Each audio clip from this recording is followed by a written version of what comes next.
மக்களை வணக்கம். நான் உங்கள் கோடங்கி. சங்கீதாவுக்கும் விஜய்க்குமான அந்த டைவர்ஸ், அந்த சிக்கல், சங்கீதா நீதிமன்றத்தை நாடி இருக்கிற அந்த விஷயத்தில் அந்த வழக்கு அவங்க நீதிமன்றத்தை நாடி சில மாதங்களுக்கு முன்னாலே அந்த வழக்கை அவங்க தாக்கல் பண்ணிட்டாங்க. ஆனாலும் அது வெளியில் தெரியாமல் இருந்தது. இப்போ தான் அந்த விஷயம் வெளிச்சத்துக்கு வந்திருக்கு. கிட்டத்தட்ட 2 மாதங்களுக்கு பிறகு அந்த விஷயம் வெளியில் வந்திருக்கு. வெளியில் வந்தவுடனே ஒரு சாரார் விஜயனுடைய நோக்கம் என்ன, விஜய் யார், எப்படிப்பட்டவர், அவருடைய ப்ரீவியஸ் விஷயங்கள் என்ன போயிட்டுருக்கு, இன்றைக்கு கட்சி ஆரம்பித்த பிறகு அவருடைய நடவடிக்கைகள் எப்படி இருக்குது, என்ன மாதிரியான ஒரு மனநிலையில் விஜய் சுற்றிட்டு இருக்காரு அப்படின்னு சொல்லி ஒரு சாரார் பேசிகிட்டு இருக்காங்க. இன்னொரு சாரார் விஜய் வழக்கம் போல் முட்டு கொடுத்துக்கிட்டு என்ன பண்ணாலும் விஜய் தான் அப்படின்ற மாதிரி கண்மூடித்தனமாக கண்ணை மூடிக்கிட்டு குருட்டு நம்பிக்கையில் மிகப்பெரிய ஒரு தவறை செய்து கொண்டிருக்கிறார் இந்த ஜென்சி கூட்டம். ஒன்று ஆதரவாக இருக்குது, இன்னொன்று எதிர்ப்பாக இருக்கிறது. ஆதரவாக இருக்கிற கூட்டத்துக்கு அறிவில்லை, தற்குறியாக இருக்குது. அப்போ எதிர்ப்பாக இருக்கிற கூட்டம் மட்டும் அறிவு இருக்கா அப்படின்னு நீங்கள் ஒரு கேள்வி கேட்டிங்கன்னா, எதிர்ப்பாக பேசுகிறவர்கள் நியாயமான பல கருத்துக்களை சொல்கிறாங்க. அந்த கருத்துக்களுக்கு பதில் சொல்வதற்கு அந்த கும்பல்கிட்ட ஆன்சர் இல்லை. அதுக்கு பதில் கடிச்சு வைக்கிறாங்க. அணிலோட புத்தி என்னன்னா, ஒட்டுமொத்தமாக எல்லாரையும் கடிச்சு வைக்கிற வேலையை பார்த்துக்கிட்டு இருக்கு. இப்போ ஆட்டை கடிச்சு மாட்டை கடிச்சு கடைசியில் மனுஷனே கடிக்கிற மாதிரி நேற்று இந்த விசாரணை, அந்த விஷயம் நீதிமன்றத்துக்கு விவாகரத்து கேட்டு அவங்க மனு தாக்கல் பண்ணிட்டாங்க. அந்த மனுவில் விஜய் ஒரு சைக்கோ, ஒரு மனநிலை பாதிக்கப்பட்டவர், ஒரு நடிகையோட தொடர்பு வச்சிருக்காரு, கள்ள உறவு வச்சிருக்காரு, மனைவிக்கு துரோகம் பண்றாரு, என்னை கொடுமைப்பட்டிருக்காரு, டொமஸ்டிக் வயலன்ஸ்குள்ள வர்றது, அந்த விஷயங்கள் எல்லாமே ஹவுஸ் அரெஸ்ட் லெவல் என்ன வச்சிருக்காரு, பொருளாதார தடை ஏற்படுத்தி கொடுத்துருக்காரு. 2021 இப்போ வரையும் கிட்டத்தட்ட ஒரு 5 வருடங்களுக்கு மேலாக நடிகையோடு கள்ள உறவுல இருக்காரு அப்படின்னு அவரோடு திருமணம் புரிந்து 2 குழந்தைகளை பெற்ற ஒருத்தர் என் வீட்டுக்காரன் இப்படிப்பட்ட கேவல பிறவி, இவங்ககிட்ட எனக்கு டைவர்ஸ் கொடுங்கன்னு கேட்டால் அது தனிப்பட்ட விஷயம். அது நம்ம பேச போகிறதே கிடையாது. ஆனால் விஜய் என்கிற ஒருத்தர் பொது வாழ்க்கைக்கு நான் தான் இந்த நாட்டை ஆள போகிற ஆள், எனக்கு எல்லா அதிகாரமும் இருக்குன்னு பேசும்போது நான் இந்த நாட்டினுடைய குடிமகனாக இதை பேச வேண்டிய கட்டாயத்தில் இருக்குன்னா நம்ம கடந்த முறை அந்த வீடியோ போட்டிருந்தோம். இந்த வீடியோவுடைய நோக்கம் என்னன்னா, மீண்டும் அதே சம்பவம் தான், அதே டெய்லர் தான், அதே வாடகை தான், ட்ரெஸ் மட்டும் இங்கேருந்து அங்கே போயிருக்கு, அங்கேருந்து இங்கே வந்திருக்குன்ற மாதிரி மாறி இருக்கு. அவ்வளோதான், வேற எதுவுமே நடக்கலை. என்னன்னா, இந்த வழக்கு தாக்கல் பண்ணியிருக்காங்க, விஜயினுடைய நற்பெயரை கெடுப்பதற்காக சங்கீதா இப்படி ஒரு வழக்கை தாக்கல் செய்திருக்கா, இதுக்கு பின்னணியில் திமுக சதி இருக்கு அப்படின்னு வழக்கம் போல கரூரில் எப்படி உருட்டி விட்டாங்க. 41 பேரை கொன்ன கொலகாரனை அதை நார்மலைஸ் பண்ணிட்டாங்க. இதுக்கு முழு காரணம் திமுக சதி, எங்க அண்ணன் ரொம்ப யோகியர்னு காமிச்சு இப்போ வரைக்கும் மட்டும்தான் உருட்டிட்டு இருக்கான். இவனே திருடனா இருக்கான், விஜயே மகா திருடனா இருக்கான். உட்கார்ந்துக்கிட்டு வழக்கு குறித்து அல்லது அந்த மரணங்கள் குறித்து முதல்வர் மிக வருத்தமான ஒரு காணொலி வெளியிட்ட பிறகும் என் மேலே என் வழக்கு போட்டிங்கன்னு ஒருத்தன் கேட்கறான்னா அவனை விட அறமெண்டல் யாராவது இருக்க முடியுமா?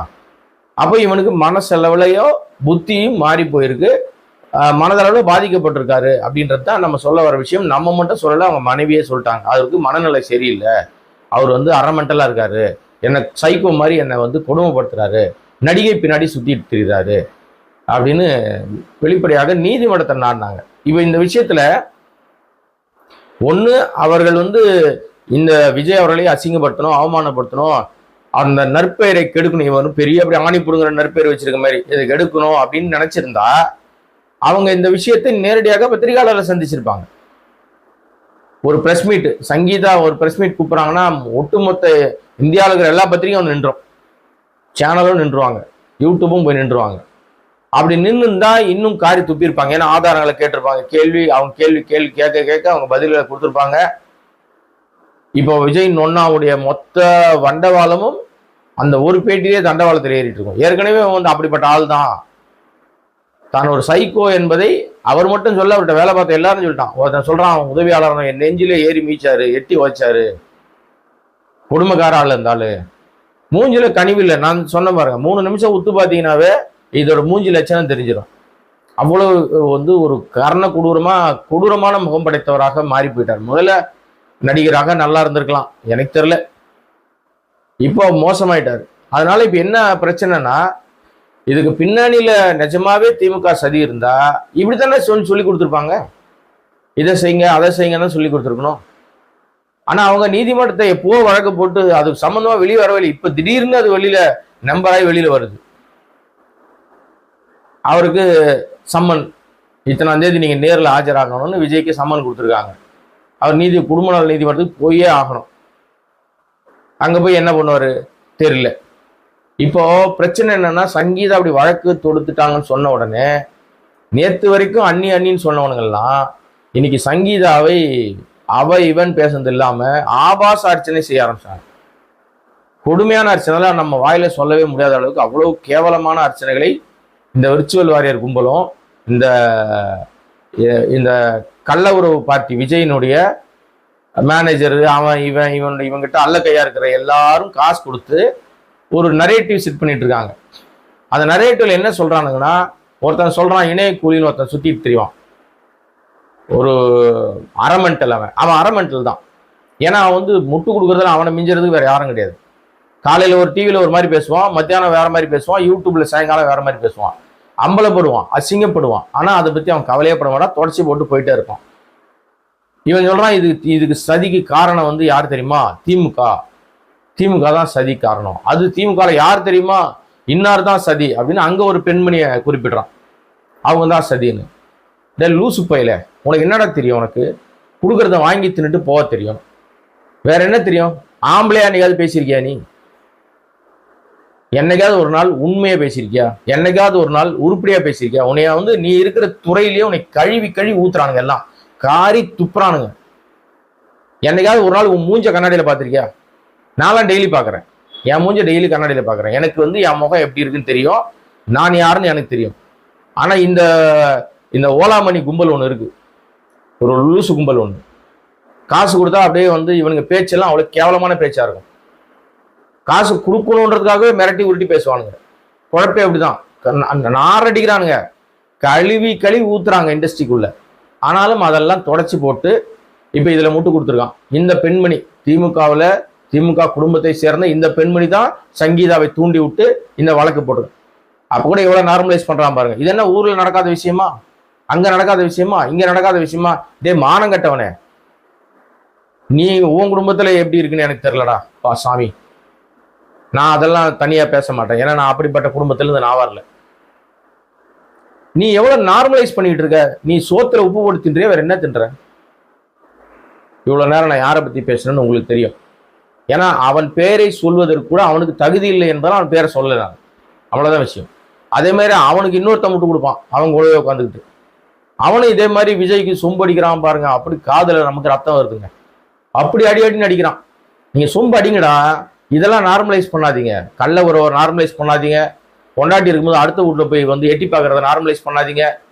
அடுத்த வீட்டுல குடும்பம் நடத்துறத நார்மலைஸ் பண்ணாதீங்க.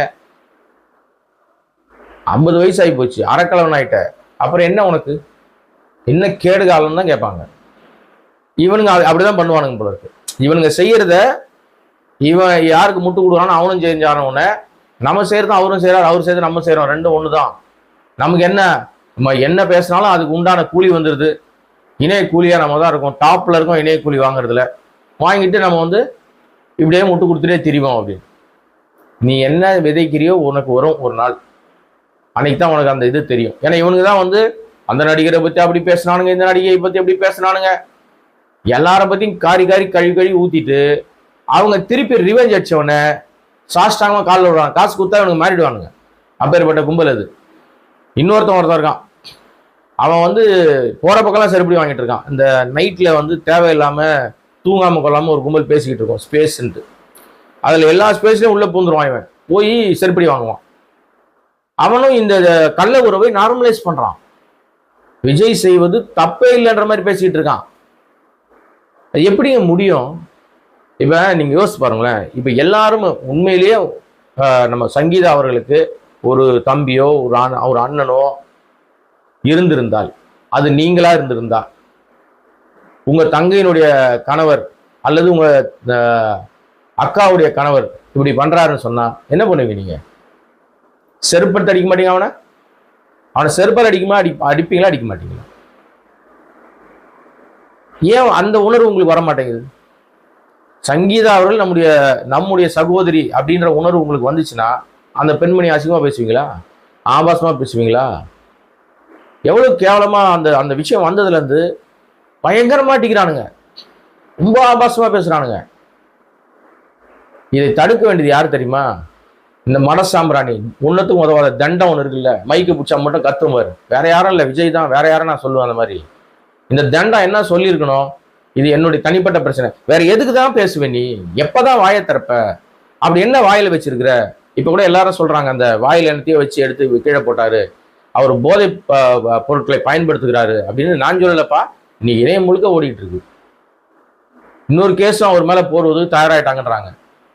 கொஞ்ச நாளைக்கு முன்னாடி ஒரு சாக்கடை சங்கர் சிக்கனா பாருங்க, ஒரு கேஸ், காரில் அது வச்சுருந்தா இது வச்சுதான் மாட்டினால. அந்த மாதிரி தெலுங்குல வந்து 2 பிரமாதமான நடிகைகள் 2 பேர் மாட்டினாங்க.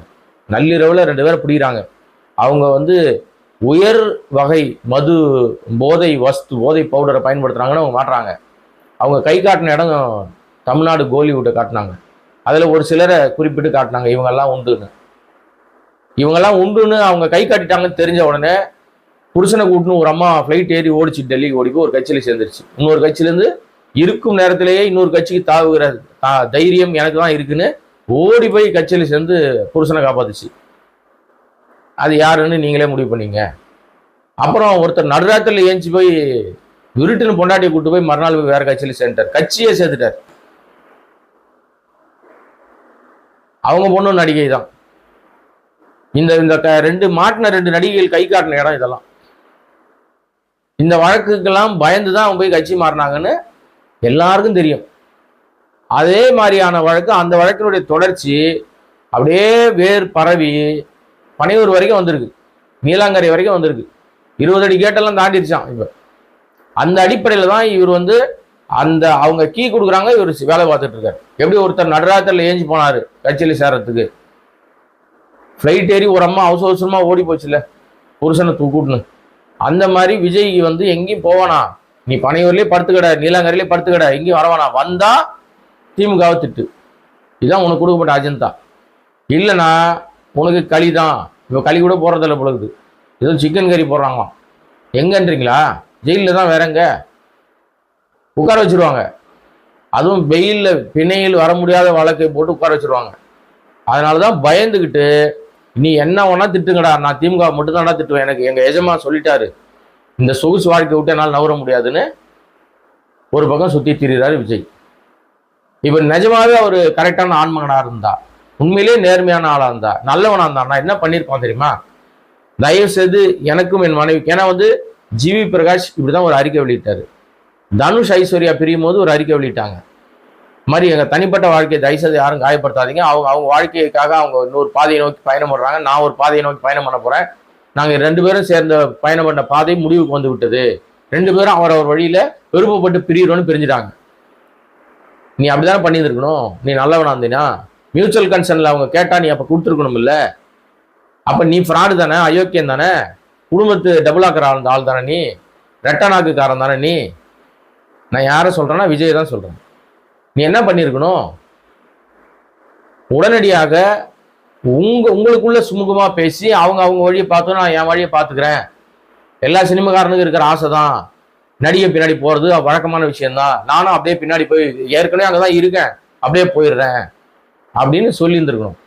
அல்லது அறிக்கை இப்போ இவ்வளவு நடந்து முடிஞ்சிருச்சுங்க, இப்போ என்ன பண்ணிருக்கணும், அறிக்கை வெளி வந்து 2வது நாள்ல எல்லாரும் சங்கீதாவை போட்டு பொலன்னு பொழந்து காசு கொடுத்து, அது இந்த பண்ணாடையோட மேனேஜர்னு ஒருத்தன் இருக்கான், என் தம்பி ஜெகதீஷ், இவன் தான் ரூட் மூலமா காசு கொடுக்குறான்னு ஊர் ஃபுல்லா பேச ஆரம்பிச்சிட்டாங்க. அவன் தான் வந்து சங்கீதா திட்டுறதுக்கு லட்சக்கணக்கில் பணம் செலவு பண்றான். அவனுக்கு ஏதரா பணம்னா கேட்டான் பெரிய ப்ரொடியூசர்னுவாங்க, எல்லாம் விஜயோட பணம் தான். விஜயனுடைய சொத்துக்களை பராமரிக்கிற ஆளா மாறி போயிட்டாரு. அதனாலதான் இணை பொருளாளர்னு போஸ்ட் கொடுத்து வச்சிருக்காரு. உலகத்திலே எந்த கட்சியிலையும் இணை பொருளாளர்னு ஒன்று கிடையாது. இப்போ இந்த மாதிரி சங்கீதாவுக்கு இப்படி ஒரு அவமானம் நேருகிற போது விஜய் உடனடியாக நல்லவராக இருந்தா அவர் வந்து அறிக்கை வெளியிட்டிருக்கணும், நாங்கள் மனமுத்து காதல் பண்ணி கல்யாணம் பண்ணிட்டோம், இப்ப மனமுத்து பிரியிறோம், ஆகவே எங்க தனிப்பட்ட வாழ்க்கை பொது வாழ்க்கையில விமர்சிக்காதீங்க, தயவுசெய்து எங்களை உணர்வுகளை புண்படுத்தாதீர்கள், புரிந்து கொள்ளுங்கள்னு விஜய் பேசியிருக்கணும், அறிக்கை வெளியிட்டு இருக்கணும். இதை கூட இருக்கிற இந்த பன்னாட நாய்ங்க சொல்லி கொடுத்துருக்கணும். இவனுக்கு தான் தூண்டி விடுறாங்க, இவனுக்கு தூண்டி விட்டாதாங்க அவங்களுக்கு காசு. இப்படி சண்டையை மூட்டி விட்டு குடும்பத்துக்குள்ள குழப்பத்தை ஏற்படுத்தி பொண்டாட்டியை பிரித்து வரவு போடலாம் கூட்டி விட்டு இந்த வேலைலாம் செஞ்சு இவனுங்க என்ன காசு பார்த்து என்ன பண்ண போகிறானுங்க? என்ன செய்ய போறீங்க? கோடி கோடியாக பணம் வச்சு எல்லாம் வருமா? கூடவே எதுவும் வராது. இந்த நார பொழப்பு தேவையா? இந்த மானங்கட்ட பொழப்பு தேவையா? கழுவி கழுவி காரி துப்புறானுங்க. உங்க குடும்பத்திலாம் உங்க வீட்டிலலாம் என்ன மூஞ்ச வச்சு பார்க்குறானுங்க? செட் பண்ணி விட்ற ஆள்றா நீன்னு சொல்றாங்க. யாருன்னா ஜெகதீஷ். இவன் செட் பண்ணி விட்றவன். இவனால தான் விஜய் குடும்பத்தில் பிரச்சனை வந்துச்சு. விஜய் பையன் நம்ம சஞ்சய், ஜெய்சன் சஞ்சய் வந்து ஜெகதீஷை வந்து சம வலு வெளுத்திருக்கான், அடி பிரிச்சிருக்கான், செருப்படிலாம் விழுந்துச்சுலாம் சொல்றாங்க. ஆனா என்னை பொறுத்த வரைக்கும் செருப்பால மட்டும் அடிக்கக்கூடாதுங்க யாரையுமே. ஏன்னா செருப்பு என்பது வந்து அது நம்ம காலில் போட்டிருக்கிறோம். எல்லாரும் நினைப்பாங்க செருப்பு வந்து கேவலமான ஒரு விஷயம், காலில் போடுறது அப்படின்னு நினைப்பாங்க. ஆனால் உங்களுடைய ஒட்டுமொத்த உடலையும் தனியாக பாதுகாக்கிற, எல்லா நேரங்களிலும் உங்களை வந்து அடையாளப்படுத்துகிற விஷயம் வந்து பாதம் தான்.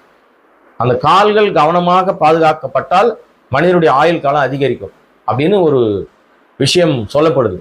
ஏன்னா அனைத்து உறுப்புகளுடைய செயலாக்கமும் அங்கிருந்து தொடங்குகிறதுன்றாங்க, நரம்புகளுடைய முடிச்சுன்றாங்க. அப்படிப்பட்ட அந்த பாதத்தை பாதுகாக்கிற பாதகைகள் வச்சு பல விஷயங்கள் உண்டு. நான் ஜோசியத்தெல்லாம் நம்ப மாட்டேங்க. அதெல்லாம் வந்து மனிதனுடைய உழைப்புக்கு தான் மரியாதை. மனிதர்களுக்குள்ள மனிதர்கள் பிரிவினை இருக்கக்கூடாதுன்னு நினைக்கிறவன் நான்.